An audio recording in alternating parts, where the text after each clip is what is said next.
থাইল্যান্ডের শীর্ষ পর্যটন ঋতু এড়াতে যাওয়া ভ্রমণকারীরা যেতে পারেন এখনই।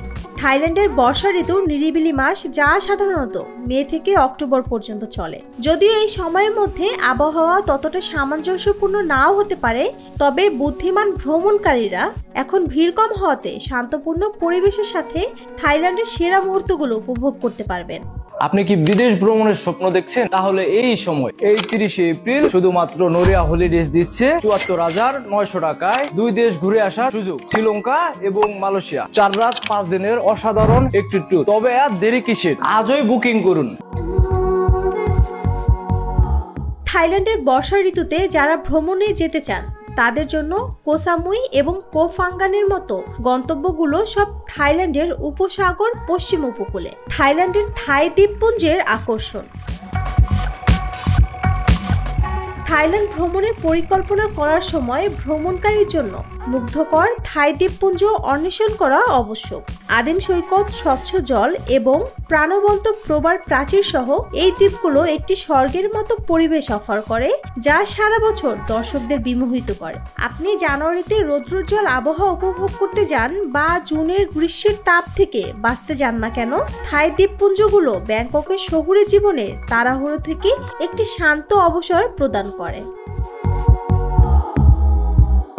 থাইল্যান্ডের প্রতিটি দ্বীপে নিজস্ব অনন্য আকর্ষণ এবং লোভনীয়তা রয়েছে, যা তাদের বিশ্রাম এবং সাহসিকতার জন্য আদর্শ গন্তব্যে পরিণত করে। ফুকেটের কোলাহলপূর্ণ রাতের জীবন থেকে কোলান্তার শান্ত উপকূল পর্যন্ত প্রতিটি ভ্রমণকারীর পছন্দ অনুসারে এক একটি দ্বীপ রয়েছে।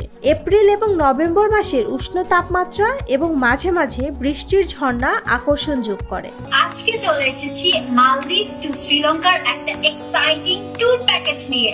এই ট্যুর প্যাকেজটা হচ্ছে মাত্র 7 দিনের। ফার্স্ট 3 দিন আমরা থাকবো মালদ্বীপে, ঢাকা থেকে সোজা মালদ্বীপে, এন্ড সেখানে যে হুলু মালে হোটেলে আমরা চেক ইন দিব।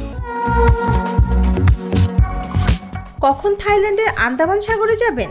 থাইল্যান্ডের আন্দামান সাগর প্রশান্তি এবং দুঃসাহসিক ভ্রমণের জন্য একটি মনোরম পরিবেশের প্রস্তাব দেয়। থাইল্যান্ডের এই আশ্চর্য উপকূলটি দেখার আদর্শ সময় হলো এপ্রিল থেকে জুন, যখন তাপমাত্রা আনন্দদায়কভাবে উষ্ণ এবং বৃষ্টিপাত সীমিত।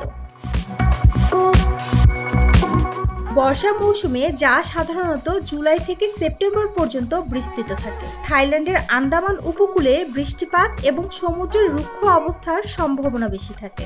একটি নির্বিঘ্ন অভিজ্ঞতা নিশ্চিত করার জন্য ভ্রমণের পরিকল্পনা করার সময় ভ্রমণকারীদের এটি মনে রাখা উচিত। যারা সাংস্কৃতিক নিমগ্নতা খুঁজছেন তাদের জন্য ব্যাংককে থাইল্যান্ডের গ্র্যান্ড প্যালেসে যাওয়া বা এপ্রিলে প্রাণবন্ত সংক্রান্ত ওয়াটার গান উৎসবে অংশ নেওয়া তাদের যাত্রার একটি সমৃদ্ধ মাত্রা যোগ করতে পারে।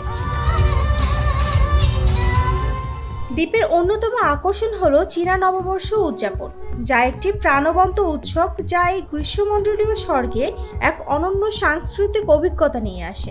দর্শনার্থীরা দক্ষিণ চীন সাগরে শীতল বাতাস উপভোগ করার সময় ঐতিহ্যবাহী উৎসবে নিজেদের নিমজ্জিত করতে পারেন।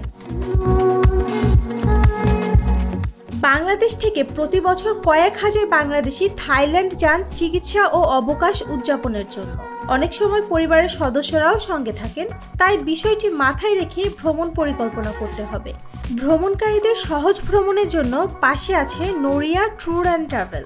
যারা কম খরচে থাইল্যান্ড ভ্রমণ করতে চান, এখনই উপযুক্ত সময় ট্রাভেল করার। যে কোনো প্রয়োজনে যোগাযোগ করতে পারেন তাদের এই ঠিকানায়। স্কাই ভিউ ট্রেড ভ্যালি, 13 তলা, 66 VIP রোড, নয়াপল্টন, ঢাকা 1000।